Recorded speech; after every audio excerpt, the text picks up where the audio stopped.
गुलाम वंश 1206-90 ईस्वी की अवधि के बीच दिल्ली सल्तनत की नियति पर शासन करने वाले शासकों को एक वंश के शासकों के रूप में जाना जाता है, जिन्हें दास राजवंश कहा जाता है। लेकिन न तो वे एक वंश के थे और न ही उनमें से कोई गुलाम था जब उसने दिल्ली के सिंहासन पर कब्जा किया था। वास्तव में इस अवधि के दौरान 3 राजवंशों ने दिल्ली पर शासन किया। कुतुबुद्दीन कुतुबी वंश के शासन का संस्थापक था, इल्तुतमिश शमसी का और बलबन बलबनी का।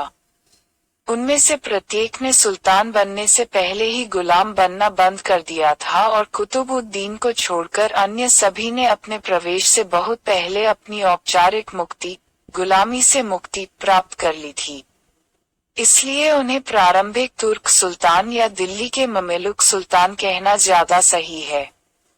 कुतुब-उद-दीन ऐबक घुर के मोहम्मद का कोई पुत्र नहीं था और इसलिए उनके भतीजे गयासुद्दीन ने घुर में उनका उत्तराधिकारी बना लिया, जबकि उनका साम्राज्य वस्तुतः उनके शक्तिशाली और महत्वाकांक्षी राज्यपालों द्वारा विभाजित था।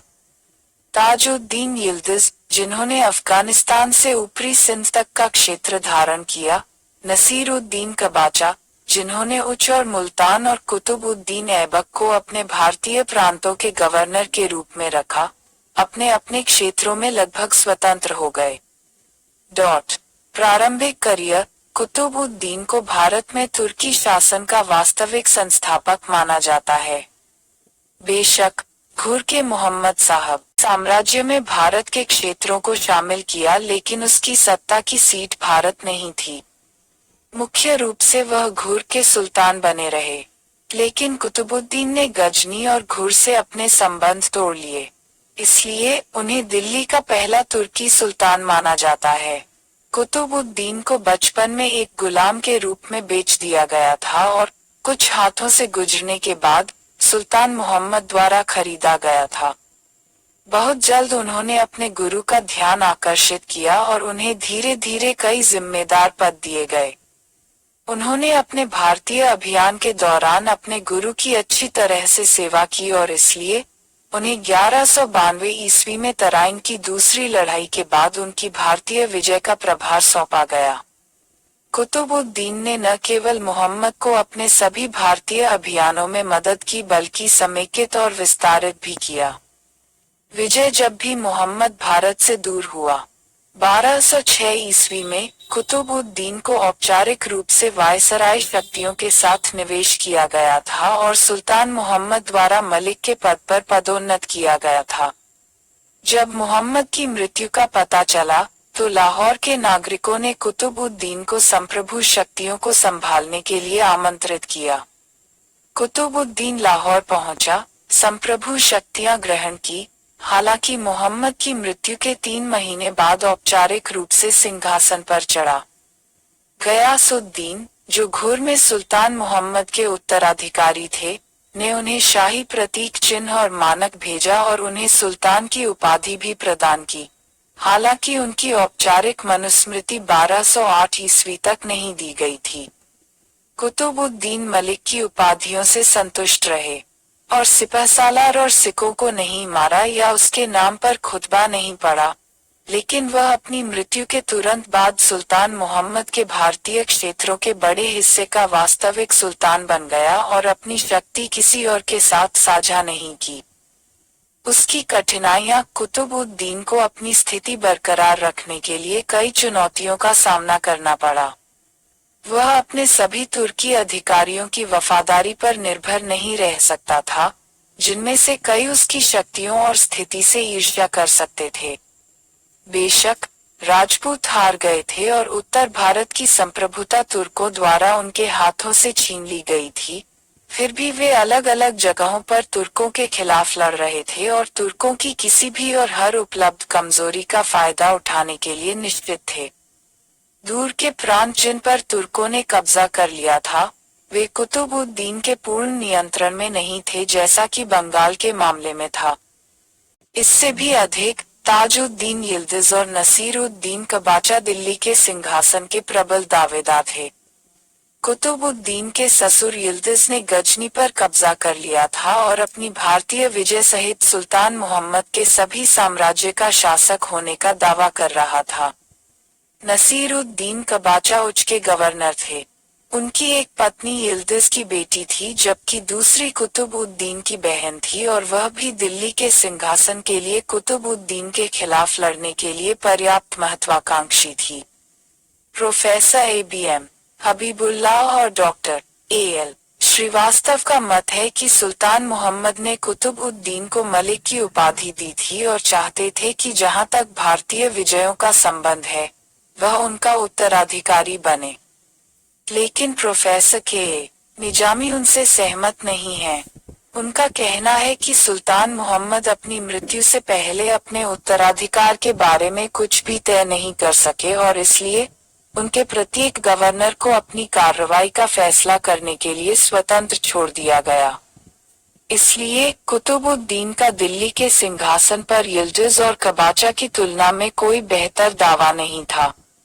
शायद बहाउद्दीन तुगरल खान और बख्तियार खिलजी जैसे शक्तिशाली रईसों ने भी कुतुबुद्दीन के खिलाफ संघर्ष किया होगा यदि वे उस समय जीवित होते, क्योंकि उनमें से कोई भी सुल्तान मोहम्मद द्वारा कुतुबुद्दीन के अधीन नहीं था। सुल्तान की मृत्यु के बाद हुई घटनाएं प्रोफेसर निजामी के दृष्टिकोण से मेल खाती हैं। कुतुबुद्दीन का दिल्ली के सिंहासन पर कोई कानूनी दावा नहीं था, उसे जीतना था। हालांकि कुतुबुद्दीन के लिए एक बड़ा खतरा फारस के शासक ख्वारिज़्म शाह अलाउद्दीन मोहम्मद की विस्तारित शक्ति थी, जो गजनी पर कब्जा करना चाहता था और दिल्ली के राज्य पर अपना दावा कर सकता था। भी शासन करने की रणनीति। कुतुबुद्दीन ने दृढ़ संकल्प के साथ इन सभी कठिनाइयों का सामना किया। उसने खुद को स्वतंत्र रखने और अपने राज्य को मध्य एशिया की राजनीति से मुक्त रखने का फैसला किया। हालांकि वह सावधानी के साथ आगे बढ़े। उसने सबसे पहले दिल्ली और लाहौर में अपनी स्थिति मजबूत की। उसने भारत में अधिकांश तुर्की रईसों को अपनी अधीनता स्वीकार करने के लिए राजी किया और अपनी बहन का विवाह कबाचा और उसकी बेटी इल्तुतमिश से किया। शायद कबाचा ने दिल्ली पर अपना दावा स्वीकार कर लिया, लेकिन यिल्दिज ने नहीं किया। सुल्तान द्वारा यिल्दिज को गजनी के स्वतंत्र शासक के रूप में स्वीकार किया गया था। गयासुद्दीन, लेकिन ख्वारिज़्म शाह ने उन पर दबाव डाला और गजनी छोड़ने के लिए मजबूर हो गए। उसने पंजाब पर आक्रमण किया। कुतुबुद्दीन ने उसका सामना किया और उसे वापस लौटने के लिए मजबूर किया। कुतुबुद्दीन ने गजनी पर भी कब्जा कर लिया, जहां उसे उसके नागरिकों द्वारा आमंत्रित किया गया था। लेकिन 40 दिनों के बाद जब यिल्दिज वापस वहां पहुंचा तो उसे इसे छोड़ने के लिए मजबूर होना पड़ा। इस प्रकार कुतुबुद्दीन गजनी पर कब्जा करने में विफल रहा, लेकिन साथ ही उसने यिल्दिज को अपने भारतीय क्षेत्र के किसी भी हिस्से पर कब्जा करने की अनुमति नहीं दी। 62 कुतुबुद्दीन बंगाल और बिहार के अस्थिर मामलों से भी परेशान था। अली मर्दन खान, जिन्होंने खुद को वहां एक स्वतंत्र शासक के रूप में स्थापित किया था, को खिलजी रईसों ने गद्दी से उतार दिया और कैद कर लिया और मोहम्मद शेरन को इस शर्त पर सिंहासन की पेशकश की गई कि वह भी बंगाल की स्वतंत्रता को बनाए रखेंगे। हालांकि अली मर्दन कारावास से भाग निकले, दिल्ली पहुंचे और कुतुबुद्दीन से बंगाल के मामलों में हस्तक्षेप करने का अनुरोध किया। कुतुबुद्दीन ने यह कार्य अपने कुलीन कैवाज रूमी खान को सौंप दिया। रूमी खान ने बल और कूटनीति दोनों का इस्तेमाल किया और अंततः बंगाल के खिलजी रईसों को यह समझाने में सफल रहे कि उन्हें अली मर्दन को दिल्ली की आधिपत्य के तहत बंगाल के राज्यपाल के रूप में स्वीकार करना चाहिए। इस प्रकार अंत में अली मर्दन बंगाल का राज्यपाल बन गया और कुतुबुद्दीन को वार्षिक श्रद्धांजलि देने के लिए सहमत हो गया। कुतुबुद्दीन अपने राज्य के विस्तार की नीति को आगे नहीं बढ़ा सका। वह उन राजपूतों की ओर भी ध्यान नहीं दे सका जो तुर्कों से अपने कुछ स्थानों को पुनः प्राप्त करने में सफल रहे। ज्यादातर वे अपनी स्वतंत्र स्थिति की रक्षा में व्यस्त रहे और इसलिए उत्तर पश्चिम और पूर्व में बंगाल के मामले उनकी प्राथमिक चिंताएं बने रहे। इसलिए वे ज्यादातर दिल्ली के बजाय लाहौर में ही रहे। इसके अलावा कुतुबुद्दीन को एक स्वतंत्र शासक के रूप में बहुत कम समय मिला। चौगान हॉर्स पोलो खेलते समय वह अपने घोड़े से गिर गया और शीघ्र ही 1210 ईस्वी में उसकी मृत्यु हो गई। उसे लाहौर में दफनाया गया और उसकी कब्र पर एक साधारण स्मारक बनाया गया। उपलब्धियों: कुतुबुद्दीन ऐबक भारत में तुर्की शासन का वास्तविक संस्थापक था। मुख्य रूप से वह भारत में सुल्तान मोहम्मद की सफलता के लिए जिम्मेदार था। मोहम्मद भारत की तुर्की विजय के लिए जिम्मेदार थे, लेकिन उन्हें अपने भारतीय को रहने और मजबूत करने का समय नहीं मिला। विजय ज्यादातर यह कुतुबुद्दीन द्वारा किया गया था, और जब मोहम्मद की मृत्यु हो गई, कुतुबुद्दीन ने भारत में तुर्की के रईसों को अपना वर्चस्व स्वीकार करने के लिए राजी किया। प्रभावशाली प्रतिद्वंद्वी प्रमुखों के साथ वैवाहिक गठबंधनों द्वारा अपनी स्थिति को मजबूत किया। यिल्डिज के अति प्रभुत्व को स्वीकार करने से इनकार कर दिया, उसे पंजाब से बाहर कर दिया और बचाया मध्य एशिया की राजनीति से उनका शिशु साम्राज्य। इस प्रकार कूटनीति और बल दोनों से वह दिल्ली सल्तनत की अलग और स्वतंत्र स्थिति बनाए रखने में सफल रहा। कुतुबुद्दीन सुल्तान मोहम्मद के गुलामों में सबसे सक्षम गुलाम साबित हुआ। वह एक स्वनिर्मित व्यक्ति थे जो अपनी योग्यता और प्रयासों से सुल्तान के पद तक पहुंचे। उनमें मस्तिष्क और हृदय दोनों के गुण थे। प्रोफेसर ABM हबीबुल्लाह लिखते हैं, उन्होंने तुर्क की निडरता को फारसी के परिष्कृत स्वाद और उदारता के साथ जोड़ा। सभी समकालीन इतिहासकारों ने उनके वफादारी, उदारता, साहस और न्याय की भावना के गुणों की प्रशंसा की। हसन निजामी ने वर्णन किया कि उन्होंने क्षेत्र की शांति और समृद्धि को बढ़ावा देने के लिए खुद को परिश्रम किया, जबकि मिन्हाज ने उनकी उदारता और उदारता की प्रशंसा की। उनकी अत्यधिक उदारता ने उन्हें लाख बख्श, लाखों का दाता की उपाधि दी। फरिश्ता लिखते हैं कि जब लोगों ने उनकी उदारता के लिए किसी की प्रशंसा की, तो उन्होंने उन्हें उस समय का ऐबक कहा। कुतुबुद्दीन कला और साहित्य का संरक्षक था। उनके दरबार में समकालीन विद्वान हसन निजामी और फखरे मुदिर थे। उन्होंने दिल्ली में 2 मस्जिदों का निर्माण किया, जिन्हें कुव्वतुल इस्लाम के नाम से जाना जाता है, और दूसरी अजमेर में, जिसे 2.5 दिन का झोपड़ा के नाम से जाना जाता है। दिल्ली में कुतुब मीनार का निर्माण भी उनके शासनकाल में ही शुरू किया गया था। कुतुबुद्दीन ऐबक राजनयिक था और व्यवहारिक ज्ञान रखता था। उन्होंने महसूस किया कि भारत में शिशु तुर्की साम्राज्य को मध्य एशिया की राजनीति और गजनवी शासकों के प्रभुत्व से अलग किया जाना था। वह इसमें सफल रहे। इसने उसे एक स्वतंत्र दर्जा दिया और उसे ख्वारिज़्म साम्राज्य की बढ़ती शक्ति के प्रकोप से बचाया। उसी तरह कूटनीति और बल द्वारा उसने अपने नेतृत्व में भारत में तुर्की रईसों को रखा और इस प्रकार भारत में शिशु तुर्की साम्राज्य को उनके बीच विभाजित होने से बचाया। यिल्डिज कबाचा और अली मर्दन खान के साथ उनके व्यवहार ने उनके व्यवहारिक ज्ञान और कूटनीतिक व्यवहार को साबित कर दिया। हालांकि कुतुबुद्दीन का सबसे बड़ा गुण यह था कि वह एक अनुभवी सैनिक और एक उत्कृष्ट सैन्य नेता था। फखर मुदब्बिर कहते हैं, इस तथ्य के बावजूद कि उसकी सेना तुर्क, घुरिद, खुरासानी, खिलजी और हिंदुस्तानियों जैसे विषम स्रोतों से खींची गई थी, किसी भी सैनिक ने बलपूर्वक घास का एक ब्लेड या भोजन का एक टुकड़ा लेने की हिम्मत नहीं की। तह से बकरी या शोल से एक पक्षी या एक किसान से अनिवार्य आवाज निकालना।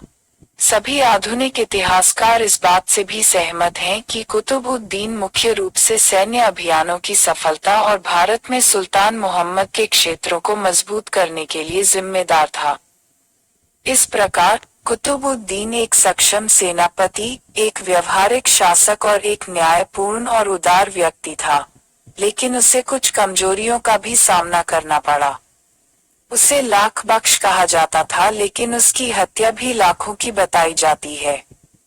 इसका अर्थ यह हुआ कि वह उदार होने के साथ साथ उतना ही क्रूर भी था।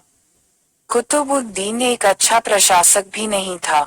उन्होंने अपने भारतीय क्षेत्रों को एक सैन्य जागीर के रूप में प्रशासित किया जिसमें स्थिरता के तत्वों का अभाव था। उन्होंने हिंदू मंदिरों की सामग्री से मस्जिदों का निर्माण किया जिसे उन्होंने नष्ट कर दिया। यह उनकी धार्मिक असहिष्णुता का प्रमाण था। इसके अलावा समय की कमी के कारण कुतुबुद्दीन भारत में अपना कार्य पूरा नहीं कर सका। न तो वह दिल्ली सल्तनत को गजनी के शासकों द्वारा आधिपत्य के दावे से पूरी तरह मुक्त कर सका और न ही उसे स्थिरता प्रदान कर सका। यह दोनों काम अधूरे रह गए। इसलिए इन कार्यों को पूरा करने के लिए इल्तुतमिश को फिर से प्रयास करना पड़ा। फिर भी कुतुबुद्दीन भारत में तुर्की शासन का संस्थापक था। हालांकि उन्होंने अपने कार्यों को अधूरा छोड़ दिया, लेकिन उन्होंने उन्हें शुरू किया, दिल्ली सल्तनत की स्वतंत्रता का मार्ग प्रशस्त किया और अपने जीवन काल में इसमें काफी हद तक सफल रहे। आराम शाही। कुतुबुद्दीन ऐबक की आकस्मिक मृत्यु ने उसके अनुयायियों में भ्रम पैदा कर दिया। कई इतिहासकारों के अनुसार लाहौर में उनके अधिकारियों ने उनके बेटे आराम शाह को तुरंत सिंहासन पर बिठाया। हालांकि निजामी का कहना है कि आराम शाह ऐबक का पुत्र नहीं था। उनका कहना है कि जुवैनी ने व्यक्त किया था कि ऐबक का कोई बेटा नहीं है, जबकि मिन्हाज ने केवल अपनी 3 बेटियों को संदर्भित किया है। हालांकि उनकी उम्मीदवारी का दिल्ली के रईसों और नागरिकों ने विरोध किया था। वहां सिपहसालार अमीर अली और कुछ अन्य तुर्की रईसों ने फैसला किया और ऐबक के दामाद और बदायूं के तत्कालीन गवर्नर इल्तुतमिश को दिल्ली आने और क्राउन स्वीकार करने के लिए आमंत्रित किया। दिल्ली पहुंचा और संप्रभु शक्तियां ग्रहण की।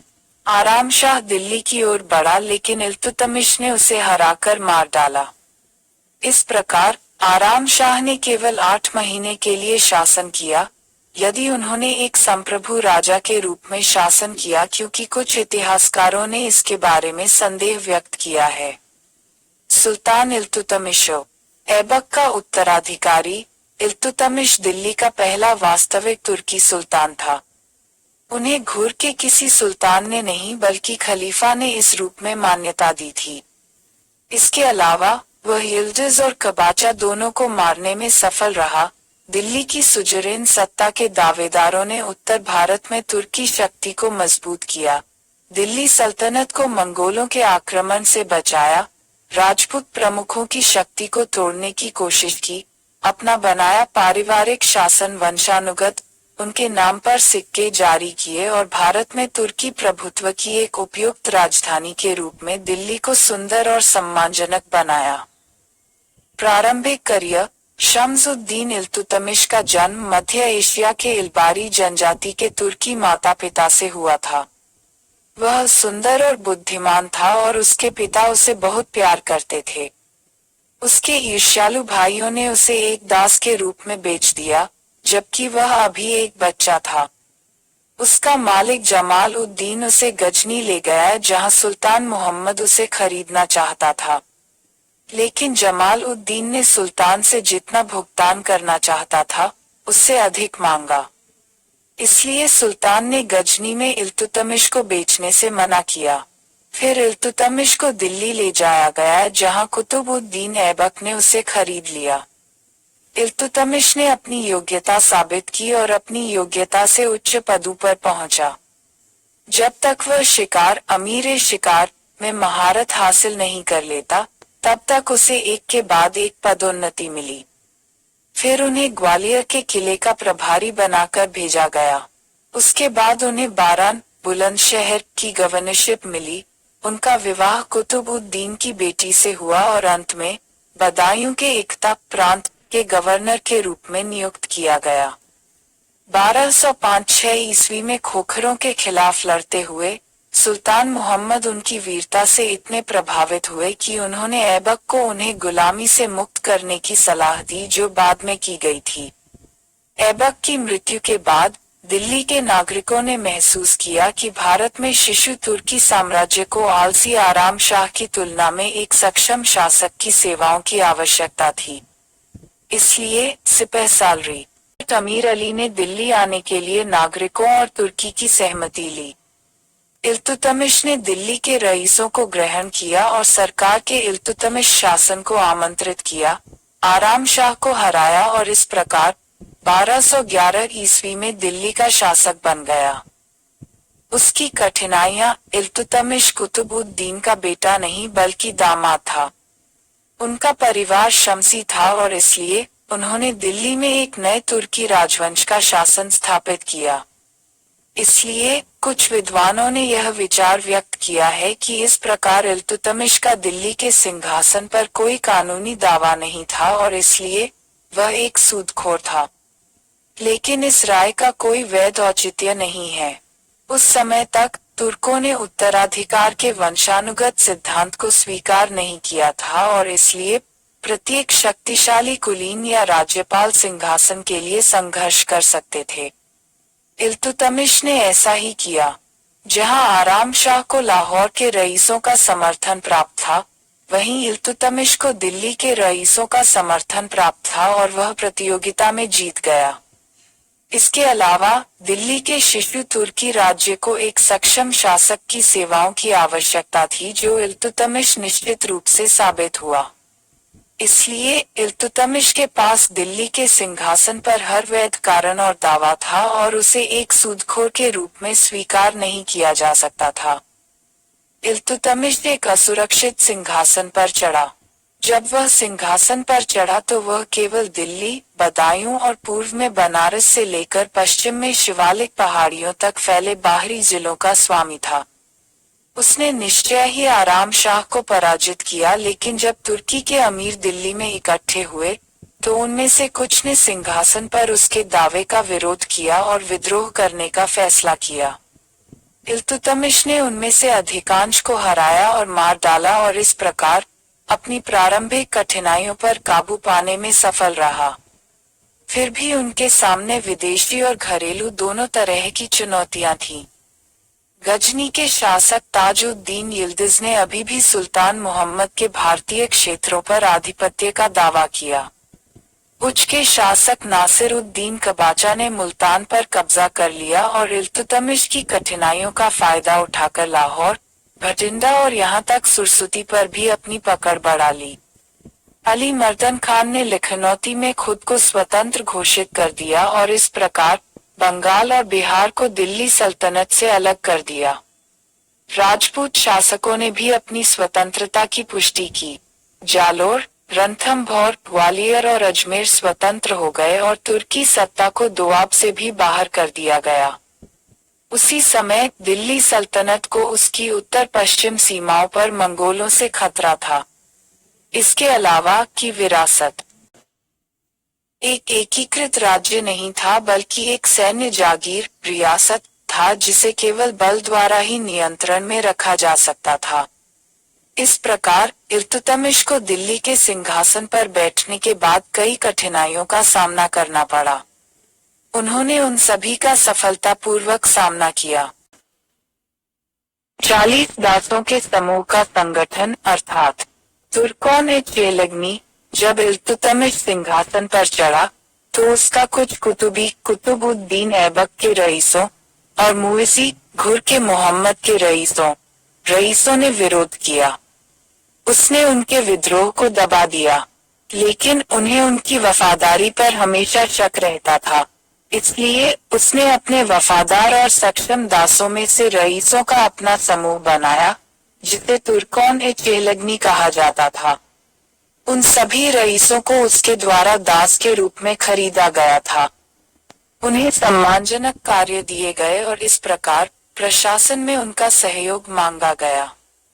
ये सभी रईस इल्तुतमिश पर निर्भर थे क्योंकि वे वहां केवल उसकी वजह से थे। वे रईस हमेशा उसके प्रति वफादार रहे। इस प्रकार इल्तुतमिश अब कुतुबी और मुइज़ी रईसों पर निर्भर नहीं रहा।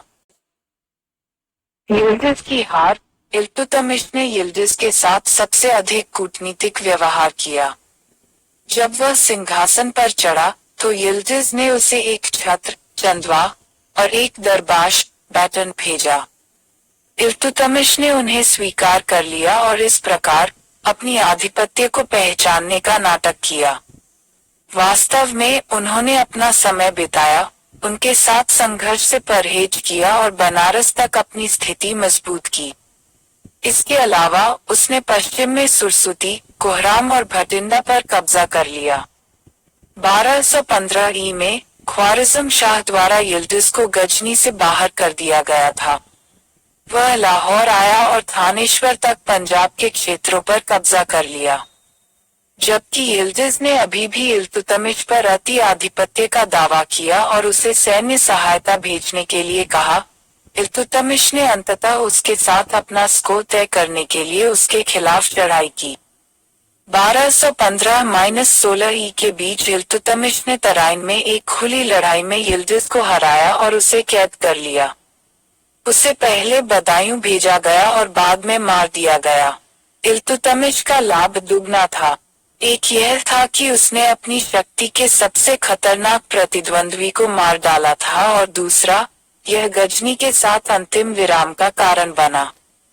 इसलिए दिल्ली सल्तनत वास्तव में एक स्वतंत्र राज्य बन गया, यदि कानूनी तौर पर अब तक नहीं। मंगोल आक्रमण। इल्तुतमिश ने पंजाब में अपनी स्थिति को शायद ही मजबूत किया था जब मंगोलों के संभावित आक्रमण से उसके शिशु राज्य को खतरा था। से जारी करना। 68 मंगोलों ने अपने महान नेता तेमुजिन के नेतृत्व में, जिन्हें सेंगिस खान के नाम से जाना जाता है, ने ख्वारिज़म साम्राज्य पर कब्जा कर लिया। सम्राट को कैस्पियन तट और उनके उत्तराधिकारी जलाल उद्दीन मंगबनी को पंजाब में सुरक्षा के लिए भागने के लिए मजबूर किया। जलाल उद्दीन ने खोखर प्रमुख राय खोखर सानकिन की बेटी से शादी की और ऊपरी सिंध सागर, रावी और चिनाब क्षेत्रों के क्षेत्र, सियालकोट जिले के पसरौर के किले पर कब्जा कर लिया और फिर लाहौर तक आगे बढ़ा। मंगोल भागते हुए राजकुमार का गर्मजोशी से पीछा कर रहे थे, लेकिन उसकी गतिविधियों को देखने के लिए सिंधु नदी के तट पर रुक गए। जलाल उद्दीन ने इल्तुतमिश से आश्रय मांगा। चंगेज खान का अब तक का करियर लगातार सफलता का रहा है। उसके हमले से कोई देश खुद को नहीं बचा सका। इल्तुतमिश के पास इतने शक्तिशाली शत्रु का सामना करने की न तो इच्छा थी और न ही शक्ति। उसने आतिथ्य के नियमों के खिलाफ जलाल उद्दीन को आश्रय देने से इनकार कर दिया, लेकिन यह उनकी ओर से बुद्धिमानी थी। इसने उसे सेंगिस खान के प्रकोप से बचाया, जो जलाल उद्दीन को अपने अधिकारियों पर कब्जा करने का काम छोड़कर वापस लौट आया। इल्तुतमिश जलाल उद्दीन को आगे बढ़ने से रोकने के लिए दृढ़ था और जब उसने पंजाब में और आक्रमण करने की कोशिश की तो वह सैन्य कार्रवाई के लिए तैयार हो गया।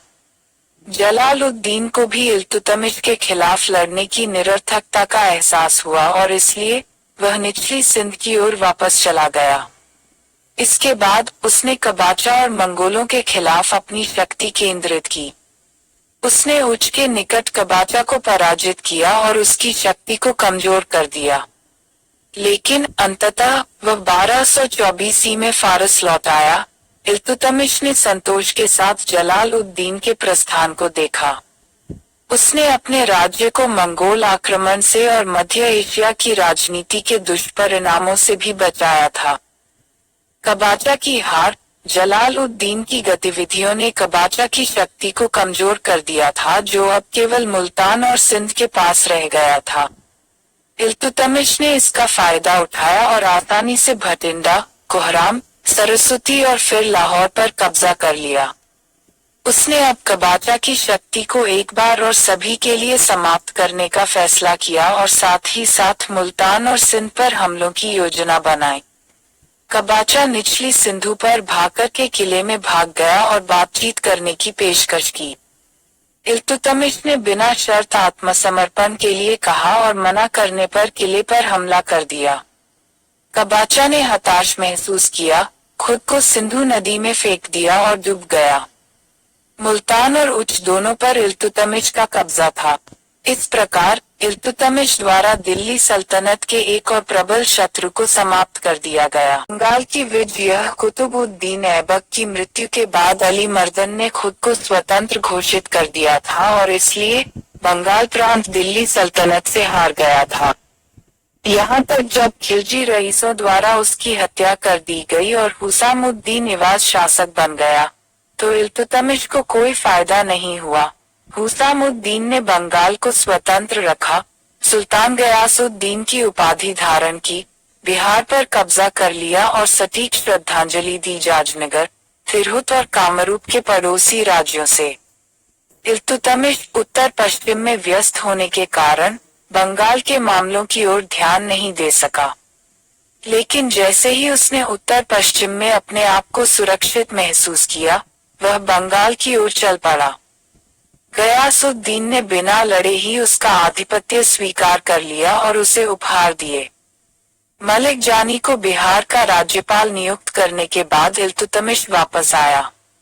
लेकिन जैसे ही इल्तुतमिश वापस मुड़ा, गयासुद्दीन ने स्वतंत्रता की पुष्टि की और मलिक जानी को बिहार से अपने बेटे नासिरुद्दीन महमूद, अवध के गवर्नर को नसीरुद्दीन को दंडित करने के लिए 1226 ईस्वी में लखनौती पर कब्जा कर लिया और गयास को मार डाला उद्दीन। लेकिन 1229 में उनकी मृत्यु हो गई, जिसके परिणामस्वरूप मलिक इख्तियारुद्दीन बाल्का खिलजी के तहत एक सफल विद्रोह हुआ, जिन्होंने स्वतंत्रता का दावा किया। उसी वर्ष इल्तुतमिश ने स्वयं बंगाल की ओर कूच किया और बाल्का खिलजी को मार डाला। बंगाल और बिहार फिर से दिल्ली सल्तनत का हिस्सा बन गए और इल्तुतमिश की मृत्यु तक ऐसे ही बने रहे। हिंदू प्रमुखों के खिलाफ लड़ाई। राजपूताना और उत्तर प्रदेश में हिंदू प्रमुख ऐबक के शासन की अवधि के दौरान तुर्कों से कुछ स्थानों को पुनः प्राप्त करने में सफल रहे थे। जब इल्तुतमिश गद्दी पर बैठा तो उन्होंने अधिक आक्रामक नीति अपनाई और उनमें से कई स्वतंत्र हो गए। चंदेलों ने कालिंजर और अजयगढ़ को पुनः प्राप्त किया। प्रतिहारों ने ग्वालियर पर कब्जा कर लिया।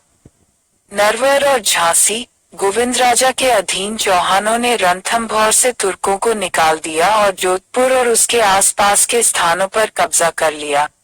जालोर के चौहानों ने दक्षिण पश्चिम राजपूताना के अधिकांश क्षेत्रों को पुनः प्राप्त किया और भट्टी राजपूतों ने अजमेर और उसके आसपास के स्थानों पर कब्जा कर लिया। कई अन्य स्थानों पर भी राजपूतों के सफल विद्रोह हुए।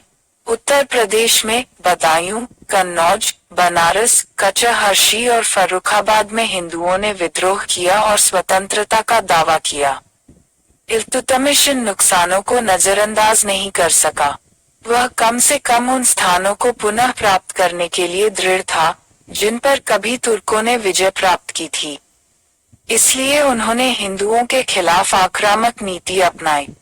प्रमुख रणथंभौर पर हमला किया गया था और 1226 ईस्वी में कब्जा कर लिया गया था। परमारों की राजधानी मंदोर को भी बरामद किया गया था। 1228 में 29 उदय सिंह जालोर के शासक को अधीन करने के लिए मजबूर किया गया था और फिर बयाना, थंगीर, अजमेर, नागौर और आसपास के स्थानों पर कब्जा कर लिया गया था। जीत गए थे। 1231 में ग्वालियर पर हमला किया गया और एक साल के प्रतिरोध के बाद कब्जा कर लिया गया। ग्वालियर के गवर्नर मलिक नसीरुद्दीन तैती को तब कालिंजर पर हमला करने के लिए कहा गया था। वह 1233-34 में कालिंजर को लूटने में सफल रहा, लेकिन लोगों के उग्र प्रतिरोध के कारण उसे पीछे हटना पड़ा। इल्तुतमिश ने नगाड़ा और गुजरात पर भी बारी बारी से आक्रमण किया, लेकिन गुहिलों और चालुक्यों ने क्रमशः उसे पराजित किया। 1234-35 में इल्तुतमिश ने मालवा पर हमला किया और भीलसा और उज्जैन को लूट लिया, लेकिन किसी भी क्षेत्र पर कब्जा करने में विफल रहा। उत्तर प्रदेश में इल्तुतमिश बदायूं, कन्नौज, बनारस, कटिहार और बहराइच को पुनः प्राप्त करने में सफल रहा। अवध के क्षेत्रों को भी नियंत्रण में लाया गया। हालांकि स्थानीय जनजातियों ने अपने बहादुर नेता बाटू या पिरतू की मृत्यु तक विरोध करना जारी रखा। राजपूतों के विरुद्ध इल्तुतमिश की सफलता पूर्ण नहीं थी। गुरिल्लों और चालुक्यों ने उसे हराया था। उसके एक अधिकारी को बूंदी के राजपूतों ने पराजित किया। मालवा पर हमला केवल एक लूट बनकर रह गया। बयाना और थानागढ़ के कब्जे के बाद भी चौहानों ने अपना प्रतिरोध जारी रखा और चंदेलों ने ग्वालियर के नुकसान के बाद भी झांसी तक के क्षेत्रों पर शासन करना जारी रखा। फिर भी इल्तुतमिश तुर्की साम्राज्य के अधिकांश खोए हुए क्षेत्रों को पुनः प्राप्त करने में सफल रहा। वह निश्चित रूप से राजपूतों की शक्ति को वश में नहीं कर सका, फिर भी उनकी आक्रामक ताकत को तोड़ दिया। इसके अलावा उसने इन बरामद क्षेत्रों में एक दृढ़ प्रशासन स्थापित किया। खलीफा से अलंकरण। इल्तुतमिश ने बगदाद के खलीफा से उसे सुल्तान की उपाधि देने का अनुरोध किया। अनुरोध स्वीकार कर लिया गया और खलीफा के दूत 1229 ईस्वी में इल्तुतमिश के लिए एक विलेख के साथ दिल्ली पहुंचे। इसने इल्तुतमिश को दिल्ली सल्तनत पर कानूनी दावा दिया।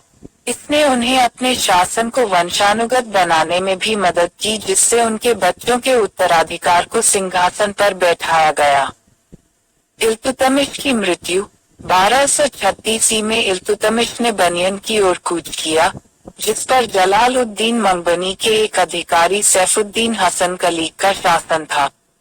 सैफुद्दीन ने गजनी और सिंधु नदी के बीच के क्षेत्रों पर कब्जा कर लिया था। इल्तुतमिश के दौरान बीमार पड़ गया। अभियान चलाया और दिल्ली लौट आए। वहां 30 अप्रैल 1236 को उनकी मृत्यु हो गई। एजी उपलब्धियां और चरित्र। इल्तुतमिश एक संस्कारी और धार्मिक दिमाग वाला व्यक्ति था। वह एक बहादुर सैनिक, एक अनुभवी सेनापति और एक सक्षम प्रशासक था। वे एक चतुर, सतर्क और दूरदर्शी राजनेता भी थे। वह एक गुलाम का गुलाम था। फिर भी अपनी योग्यता और प्रयासों से वे दिल्ली के सुल्तान बने। इल्तुतमिश ने अपने दरबार में फारसी रीति रिवाजों और नियमों की शुरुआत की। उसने सुसंस्कृत लोगों और विद्वानों को संरक्षण दिया। सभी विद्वानों, शासक परिवारों के सदस्यों और सक्षम व्यक्तियों को जो मंगोलों के हमलों के कारण मध्य एशिया और अन्य इस्लामी राज्यों से भाग गए थे, उन्हें इल्तुतमिश के दरबार में आश्रय प्रदान किया गया था। समकालीन विद्वान मिन्हाज उस सिराज और ताजुद्दीन उसके दरबार में थे और इसलिए निजामुल मुल्क मोहम्मद जुनैदी, मलिक कुतुबुद्दीन, हसन घुरी और फखरुल मुल्क इस्लामी थे, जिनमें से प्रत्येक ने खुद को प्रतिष्ठित किया अपने संबंधित क्षेत्र में। इन सक्षम व्यक्तियों के कारण इल्तुतमिश का दरबार गजनी के सुल्तान अहमद के समान सम्मानजनक हो गया था। इल्तुतमिश ने दिल्ली को अपनी राजधानी बनाया और उसी के अनुसार उसका सौंदर्यीकरण किया। उसके द्वारा कई मीनारें, मस्जिदें, मदरसे, हंके और तालाब बनवाए गए थे। प्रसिद्ध कुतुब मीनार का निर्माण भी उन्हीं के द्वारा करवाया गया था। वास्तव में उन्होंने दिल्ली को न केवल भारत में तुर्की साम्राज्य का राजनीतिक और प्रशासनिक केंद्र बनाया, बल्कि इसकी सांस्कृतिक गतिविधि का केंद्र भी बनाया, जिसने कई देशों की मुस्लिम प्रतिभाओं को आकर्षित और अवशोषित किया। इल्तुतमिश धार्मिक प्रवृत्ति के व्यक्ति थे। तबक़त-ए-नासिरी के लेखक मिन्हाज उस सिराज ने इल्तुतमिश के बारे में लिखा है कि तब तक कोई भी शासक ऐसा नहीं था जो संतों और विद्वानों के प्रति इतना धार्मिक, दयालु और सम्मानजनक रहा हो जितना इल्तुतमिश था। इल्तुतमिश ने अपने धर्म के सभी संस्कारों का कड़ाई से पालन किया और रात में प्रार्थना और चिंतन में काफी समय बिताया। उन्होंने शेख कुतुबुद्दीन बख्तियार काकी, जिनके सम्मान में डॉक्टर ईश्वरी प्रसाद के अनुसार उन्होंने कुतुब मीनार का निर्माण किया, काजी हामिदुद्दीन नागौरी, शेख जलालुद्दीन तब्रीजी, शेख बहाउद्दीन जैसे सूफी संतों के प्रति गहरा सम्मान दिखाया। जकारिया और शेख नजीब उद्दीन नक्शबी।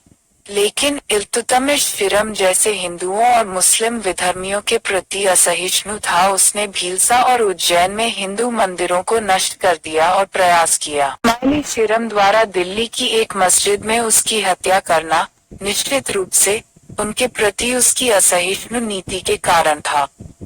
लेकिन जैसा कि डॉक्टर के निजामी ने व्यक्त किया है, उन्होंने आमतौर पर राजनीति को अपने धार्मिक विश्वासों से मुक्त रखा।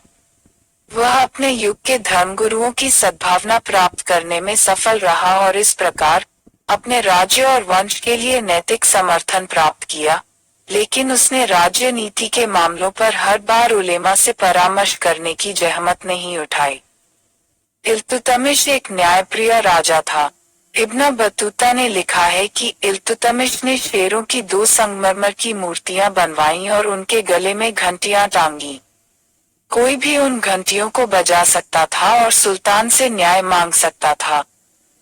इल्तुतमिश एक साहसी सैनिक और एक अनुभवी सैन्य कमांडर था। उन्होंने सुल्तान मोहम्मद के जीवनकाल के दौरान खोखरों के खिलाफ युद्ध में अपनी वीरता साबित की, जिसने उन्हें गुलामी से मुक्ति दिलाई। उन्होंने खुद यिल्दिज और कबाचा के खिलाफ लड़ाई में भाग लिया और राजपूताना और बंगाल में राजपूतों के खिलाफ कई बार अपनी सेनाओं का नेतृत्व किया। इस प्रकार उनके सैन्य अभियानों की सफलता काफी हद तक एक सैन्य कमांडर के रूप में उनकी अपनी क्षमताओं के कारण थी। डॉक्टर एल श्रीवास्तव के अनुसार इल्तुतमिश नागरिक संस्थाओं के निर्माता नहीं थे और रचनात्मक राजनेता नहीं थे। बेशक इल्तुतमिश के प्रशासनिक ढांचे को जानने के लिए कोई निर्णायक सबूत उपलब्ध नहीं है और शायद उसने आंतरिक प्रशासन में कोई नवीनता नहीं पैदा की। लेकिन डॉक्टर के निजामी ने लिखा है कि इक्ता प्रांत की प्रशासनिक व्यवस्था और सुल्तान की सेना का रखरखाव दिल्ली सल्तनत के प्रशासन में उनका योगदान था। उन्होंने कहा है कि इल्तुतमिश ने अपने रईसों को बड़ी संख्या में इक्ता जागीर दिए, जो 2 प्रकार के थे, बड़े और छोटे। छोटे इक्ता के समनुदेशितियों को केवल सैन्य सेवाओं के एवज में राजस्व एकत्र करने का अधिकार दिया गया था, जबकि बड़े इक्ता के समनुदेशितियों को प्रशासनिक अधिकार भी दिए गए थे। इल्तुतमिश ने इक्तादारों को एक स्थान से दूसरे स्थान पर बार बार स्थानांतरित किया ताकि जागीरदारी व्यवस्था के तत्व इक्तादारी प्रणाली में प्रवेश न कर सकें। इल्तुतमिश ने एक केंद्रीकृत सेना के आयोजन की भी शुरुआत की, जिसकी भर्ती, प्रशिक्षण, वेतन का भुगतान आदि केंद्र सरकार की जिम्मेदारी थी। हालांकि यह तथ्य कि इल्तुतमिश विशुद्ध रूप से अरबी भाषा का परिचय देने वाला पहला तुर्की शासक था, सिक्का सभी इतिहासकारों द्वारा स्वीकार किया गया है। उसने सल्तनत काल के 2 बुनियादी सिक्के, चांदी के टनका और तांबे के जीतल को पेश किया। नेल्सन राय के अनुसार इसके अलावा सिक्कों पर टकसाल का नाम उकेरने की प्रथा की शुरुआत का श्रेय इल्तुतमिश को भी दिया जा सकता है। इल्तुतमिश एक दूरदर्शी और कूटनीतिक राजनेता थे। वंशवादी राजतंत्र की स्थापना उस समय की राजनीतिक आवश्यकता थी। इल्तुतमिश ने इसे समझा, इसके लिए प्रयास किया और सफल हुआ। यह इस नीति का एक हिस्सा था कि उन्होंने खलीफा से उन्हें दिल्ली के सुल्तान के रूप में मान्यता देने का अनुरोध किया। उसने चंगेज खान और जलाल उद-दीन मंगबनी के साथ कूटनीतिक व्यवहार किया। उसने अपने राज्य को चंगेज खान के प्रकोप से बचाया और यहाँ तक जब उसने जलाल उद-दीन को आश्रय देने से इनकार कर दिया, तब भी वह इस्लाम के समर्थकों को संतुष्ट कर सकता था। इसके अलावा यिल्दिज और कबाचा का दमन, जब उन्हें उनके खिलाफ सबसे अप्रभावी छोड़ दिया गया था, एक राजनेता और परिस्थितियों के एक चतुर न्यायाधीश के रूप में उनकी गुणवत्ता को भी सही ठहराते हैं। हालांकि इल्तुतमिश की सबसे बड़ी सफलता यह थी कि उसने भारत में शिशु तुर्की साम्राज्य को सुरक्षा प्रदान की, इसे और मजबूत किया, इसे कानूनी दर्जा प्रदान किया और इस पर वंशवादी शासन स्थापित किया। Doctor RP. त्रिपाठी लिखते हैं, भारत में मुस्लिम संप्रभुता का इतिहास उनसे शुरू होता है। ऐबक ने कई काम अधूरे छोड़े थे, इल्तुतमिश ने उन्हें पूरा किया। उसने यिल्दिज और कबाचा की शक्ति को नष्ट कर दिया और इस प्रकार दिल्ली सल्तनत को गजनी और घुर के शासकों द्वारा आधिपत्य के दावे से मुक्त कर दिया। उसने राजपूतों से दिल्ली सल्तनत के खोए हुए क्षेत्रों को पुनः प्राप्त किया और दोआब में अपना प्रभावी शासन स्थापित किया। उसने बंगाल और बिहार को अपने राज्य के एकता के रूप में कम कर दिया। उसने अपने राज्य में सिंध और मुल्तान को शामिल किया और मंगोलों के आक्रमण से शिशु तुर्की साम्राज्य को बचाया। यह वह था, प्रोफेसर के लिखते हैं। निजामी, जिसने देश को एक राजधानी, एक स्वतंत्र राज्य, सरकार का एक राजशाही रूप और एक शासक वर्ग दिया। इल्तुतमिश को किसी भी क्षेत्र से कोई समर्थन नहीं मिला, जैसा कि ऐबक को सुल्तान मोहम्मद से मिला था। उसे भारत के सभी तुर्की रईसों से भी भौतिक या नैतिक समर्थन नहीं मिला। इसके विपरीत, उसे दिल्ली के सिंहासन को सुरक्षित करने के लिए आराम शाह के खिलाफ लड़ना पड़ा और उसके प्रवेश के बाद राजधानी के पास ही तुर्की के रईसों के एक शक्तिशाली विद्रोह को दबा दिया। फिर भी, अपनी मृत्यु से पहले वह भारत में एक शक्तिशाली और स्थिर तुर्की राज्य की स्थापना करने, उसकी सीमाओं को तय करने और खलीफा से मंजूरी मिलने के बाद अपने और अपने बच्चों के लिए दिल्ली के सिंहासन पर कानूनी अधिकार प्रदान करने में सफल रहा था। उनके वंश का दावा लोगों और शासक वर्ग की राजनीतिक चेतना में इतनी मजबूती से स्थापित था कि उनकी मृत्यु के 30 साल बाद तक सभी ने यह स्वीकार किया कि केवल उनके वंशजों को ही दिल्ली के सिंहासन पर चढ़ने का अधिकार था। बाद में हुई घटनाओं से यह तथ्य स्पष्ट हो जाता है। जलालुद्दीन खिलजी के शासनकाल के दौरान भी, जब समर्थक सिद्दी मौला ने एक विद्रोह का आयोजन किया, उन्होंने सिद्दी मौला की शादी इल्तुतमिश के वंशज यानी सुल्तान नासिरुद्दीन महमूद की बेटी के साथ करने की योजना बनाई ताकि लोगों को उसके कारण का समर्थन मिल सके। इस प्रकार इल्तुतमिश दिल्ली सल्तनत का वास्तविक वास्तुकार था। सभी इतिहासकारों ने उन्हें इसी रूप में स्वीकार किया है। प्रोफेसर के निजामी लिखते हैं, उन्होंने हिंदुस्तान में घुरीद अधिग्रहणों की एक ढीले ढाले गठजोड़ को एक अच्छी तरह से बुना हुआ और कॉम्पैक्ट राज्य दिल्ली सल्तनत में बदल दिया। प्रोफेसर एबीएम हबीबुल्लाह लिखते हैं, ऐबक ने दिल्ली सल्तनत और उसकी संप्रभु स्थिति को रेखांकित किया। इल्तुतमिश निस्संदेह इसका पहला राजा था। वह आगे लिखते हैं, उन्होंने एक निरंकुश राजशाही की नींव रखी जो बाद में खिलजी के अधीन सैन्य साम्राज्यवाद के साधन के रूप में काम करेगी। डॉक्टर एल श्रीवास्तव भी लिखते हैं, उन्होंने एक सैन्य राजशाही की नींव रखी जो बाद में खिलजी के तहत एक सैन्य साम्राज्यवाद के साधन के रूप में काम करना था। प्रोफेसर हबीबुल्लाह इल्तुतमिश को एक महान शासक के रूप में स्वीकार नहीं करते हैं और प्रोफेसर एसआर शर्मा उसे गुलाम वंश के सबसे महान शासक के रूप में नहीं मानते हैं। फिर भी सभी सहमत हैं कि इल्तुतमिश प्रथम श्रेणी का शासक था। डॉक्टर एल श्रीवास्तव उन्हें गुलाम वंश के सबसे महान शासक के रूप में स्वीकार करते हैं और ऐसा ही सर वोल्सेली हैंक के साथ भी होता है, जिन्होंने लिखा था, इल्तुतमिश सभी गुलाम राजाओं में सबसे महान था। समकालीन इतिहासकार भी उनकी प्रशंसा से भरे हुए थे। मिन्हाजुस सिराज ने लिखा है, कभी भी कोई संप्रभु इतना गुणी, दयालु और विद्वान और परमात्मा के प्रति श्रद्धेय नहीं है, सिंहासन पर बैठा है। सभी इतिहासकार इस बात से सहमत हैं कि इल्तुतमिश गुलाम वंश का संस्थापक होने के साथ साथ सबसे महान शासक भी था।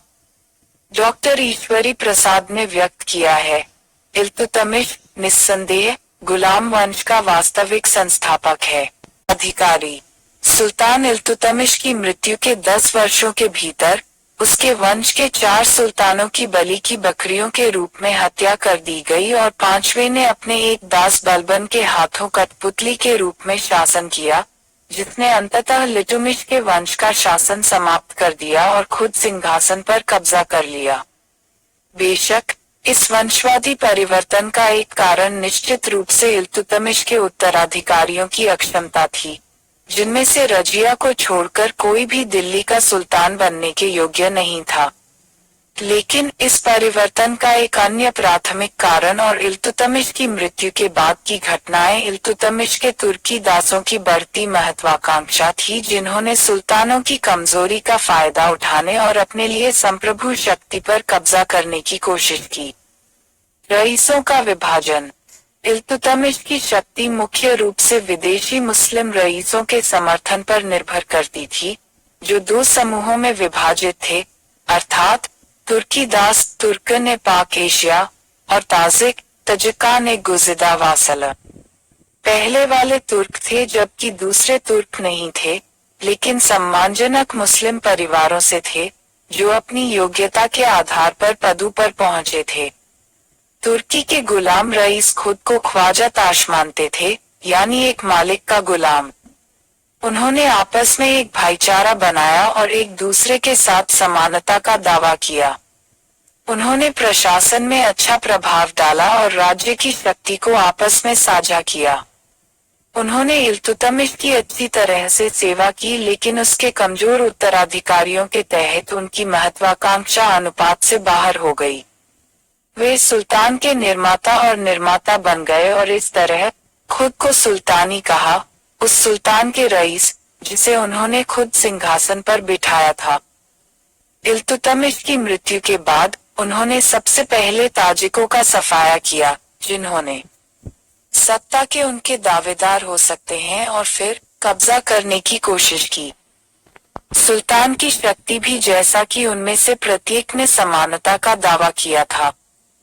दूसरे और इस प्रकार प्रत्येक दूसरे के प्रतिद्वंद्वी थे, कोई भी नहीं कर सकता था।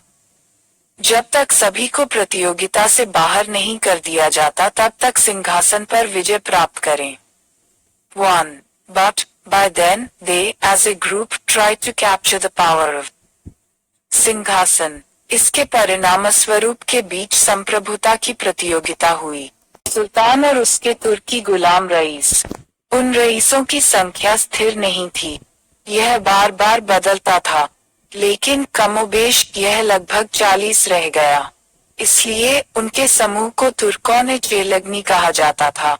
इल्तुतमिश की मृत्यु के बाद दिल्ली सल्तनत के 30 वर्षों का इतिहास मुख्य रूप से राज्य की संप्रभु शक्ति के लिए सुल्तान और 40 गुलाम रईसों के इस समूह के बीच संघर्ष का इतिहास रहा। सफलता रईसों द्वारा प्राप्त की गई थी। अंत में उनमें से एक, बलबन, न केवल इल्तुतमिश के वंश को बल्कि बाकी रईसों को भी नष्ट करने और अपने लिए सिंहासन पर कब्जा करने में सफल रहा, जिससे एक नए राजवंश का शासन स्थापित हुआ। रुकन उद दीन फिरोज शाह। इल्तुतमिश के सबसे बड़े और सबसे योग्य पुत्र की मृत्यु 1229 में हुई थी। उसका अगला पुत्र फिरोज आलसी, आनंद प्रेमी और गैर जिम्मेदार था। इसलिए इल्तुतमिश ने अपनी बेटी रजिया को अपना उत्तराधिकारी नामित किया और सिखों पर प्रहार किया गया, जिस पर सुल्तान के नाम के साथ रजिया का नाम भी अंकित था। लेकिन शायद अपनी मृत्यु से पहले अपनी बीमारी के दौरान उन्होंने कुछ रईसों के विरोध के कारण अपना मन बदल लिया। फिरोज को लाहौर से दिल्ली ले आए और अपने नाम के साथ फिरोज के नाम वाले सिक्के जारी किए। इसका अर्थ यह हुआ कि अपनी मृत्यु से पहले इल्तुतमिश की इच्छा थी कि रजिया के स्थान पर उसका पुत्र फिरोज उसका उत्तराधिकारी बने। हालांकि यह निश्चित नहीं है कि क्या इल्तुतमिश चाहता था कि उसकी बेटी रजिया उसके उत्तराधिकारी बने या उसके बेटे फिरोज। इल्तुतमिश की मृत्यु के बाद फिरोज दिल्ली की गद्दी पर बैठा। उनकी मां शाह तुर्कौन एक चतुर और जिज्ञासु महिला थीं और वजीर निजामुल मुल्क मोहम्मद जुनैदी और प्रांतीय गवर्नरों का समर्थन प्राप्त कर सकती थी, जो इल्तुतमिश के साथ उत्तर पश्चिम में अभियान के बाद दिल्ली में एकत्र हुए थे। लेकिन फिरोज का शासन अल्पकालिक साबित हुआ। जबकि वह स्वयं कामुक सुखों में लगा हुआ था, उसकी मां क्रूर और विश्वासघाती साबित हुई, जिसने कुलीनों में असंतोष पैदा किया। इसके परिणामस्वरूप विद्रोह हुआ। मुल्तान, हांसी, लाहौर और बदायूं के राज्यपालों ने फिरोज के खिलाफ एक समझौता किया और फिरोज को सिंहासन से हटाने की दृष्टि से अपनी सेनाओं के साथ दिल्ली की ओर कूच किया। फिरोज अपनी सेना के साथ उनके विरुद्ध आगे बढ़ा। रास्ते में उसकी सेना के बड़े हिस्से ने विद्रोह कर दिया, मार डाला। गैर तुर्की रईसों और दिल्ली लौट आए। राजधानी में रजिया ने फिरोज की गैरमौजूदगी का फायदा उठाया। वह दिल्ली के लोगों और उन रईसों और सैनिकों का भी समर्थन पाने में सफल रही, जो फिरोज को छोड़कर राजधानी लौट आए थे। फिरोज की गैरमौजूदगी में उसने खुद को सुल्ताना घोषित कर दिया। शाह तुर्कोन को कैद किया गया था और फिरोज को भी। बाद में दोनों की हत्या कर दी गई। इस प्रकार उसके उत्तराधिकार के 7 महीने के भीतर फिरोज का शासन समाप्त हो गया।